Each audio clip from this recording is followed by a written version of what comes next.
You don't necessarily remember the loudest person you met. You remember the person who made you feel something. The person who remembered your name. Who asked about something you mentioned weeks earlier. Who listened without constantly checking their phone.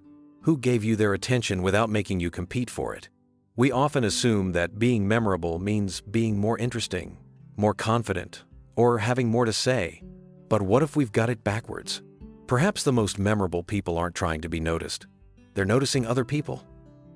Think about how it feels when someone remembers your name after meeting you only once. Or when they say, "How did that appointment go?" And you suddenly realize they remembered. It's such a small thing, yet it communicates something much bigger. You mattered enough for me to remember. The same is true of compliments. Instead of simply saying, "You look nice," notice something specific. "You have such a calming way of explaining things. I noticed how kindly you handled that situation." Specific appreciation tells someone, "I wasn't merely looking at you, I was paying attention." And people remember how it feels to be genuinely noticed. Here's something increasingly rare: undivided attention. You can sit directly opposite someone while your mind is elsewhere. Your phone lights up. Your eyes flick to it. Your attention leaves the conversation before your body does. But imagine the fragrance of simply putting the phone away, listening without preparing your next sentence, asking, "And how did that make you feel?" Then actually waiting for the answer. James 1:19 tells us to be quick to listen and slow to speak. Perhaps there is more wisdom in that instruction than we realize. Because good listening isn't passive. Listening says, "For these few moments, your story doesn't have to compete with mine." And that is memorable. Memorable people also follow up. They don't necessarily make grand gestures. Sometimes it's simply, "I was thinking about what you told me yesterday. How are things now?" That brief follow-up turns a passing conversation into evidence of genuine care. And yes, tell stories. Short ones. Stories connect us. They help people recognize something of their own lives in ours. But here's the difference. Don't tell stories merely to make yourself interesting. Tell them when they help someone feel understood, encouraged, or less alone.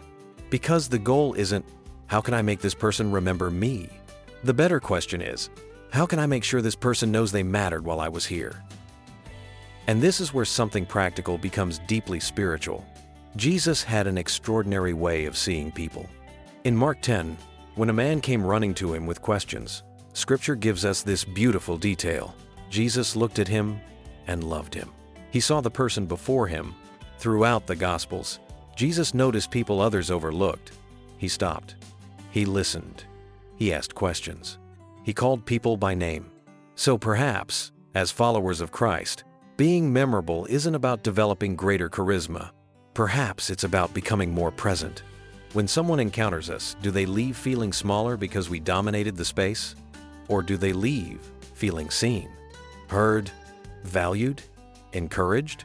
Because the fragrance of Christ doesn't always arrive through a sermon. Sometimes it arrives through remembering a name, putting away a phone, asking one more question, listening properly, following up.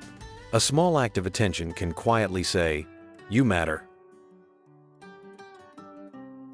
So, the next time you enter a room, resist the urge to wonder, "How can I make an impression?"